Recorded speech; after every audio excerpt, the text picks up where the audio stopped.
Okay,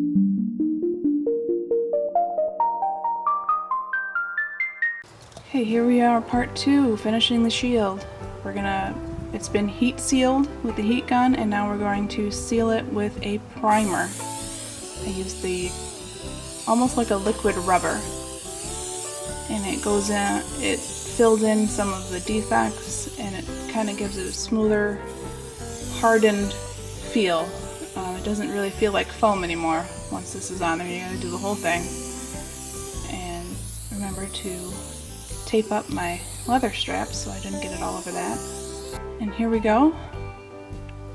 It's all covered and rubberized. You can see all the detail there. And now we're going to use a silver metallic spray paint. So I needed to sand off the gold to make the damage at the finishing stage. You'll see that later.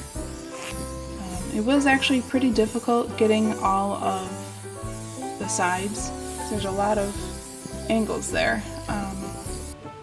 Then I sealed it with a clear enamel sealant just to protect the silver for when I'm doing the sanding for all my damage. It also helped to harden it a little bit more so it doesn't feel like foam anymore at this point at all. Here you can see it was really difficult to get into all of those crevices, and the edges of the foam still looked like foam. So I wanted to make sure I got everything with the gold. So I'm going to hand paint with my acrylic metallic gold with just a brush, which wasn't easy with that sealant on there. It didn't really want to stick, but I was able to get in all of those cracks and crevices and all that detail work.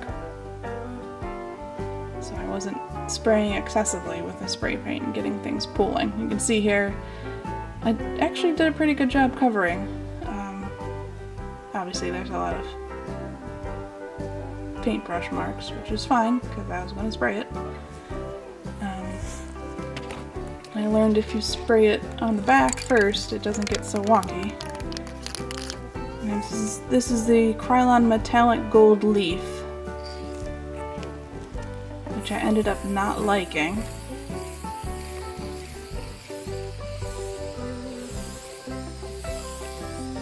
we go. Getting that in the front.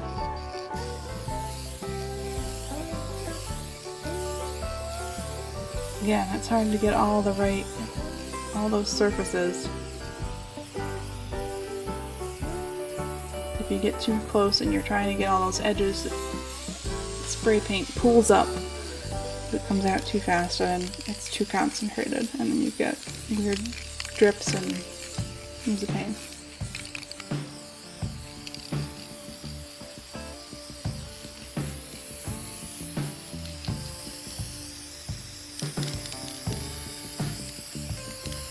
Here we go, you can see it's kind of got like a orangey, bronzish color to it, and it's hard to see on camera, but it was almost like glittery rather than just chrome shiny. So I went for Rust-Oleum Bright Coat, which is a little bit more yellow. It's hard to see. It's a little bit more yellow, a little bit less saturated. And it's definitely got more of a shine rather than a glitter. So you can see there it's a little bit different. It's hard to tell on the camera how different it is. But it definitely improved the overall look. Again, getting all those edges.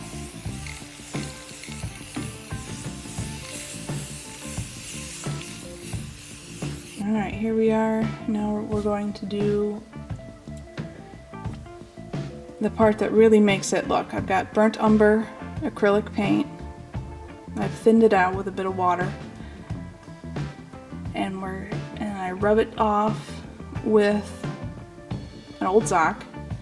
And that really makes fills in all the crevices and it gives it an aged look.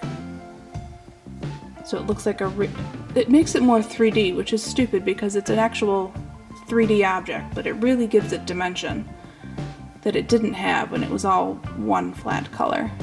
And it really looks like an object that you've used.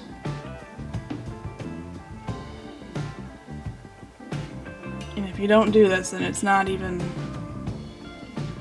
It looks like you've got a big fake thing.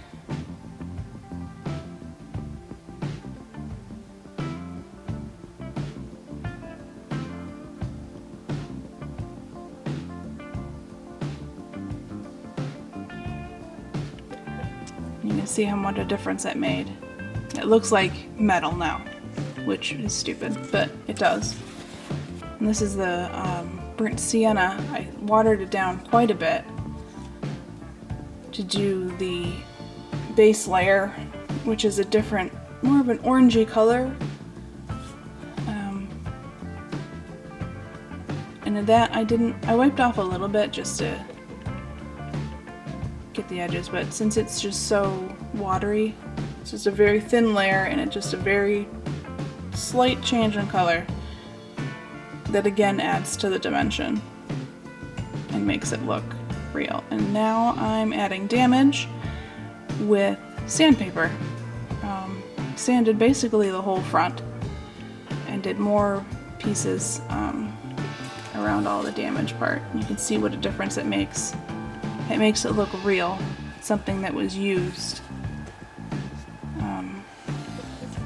It doesn't look like a piece of foam, except for the edges where you can see the foam, but whatever. And there she is. Looks real. One last coat of sealant, Krylon Color Max.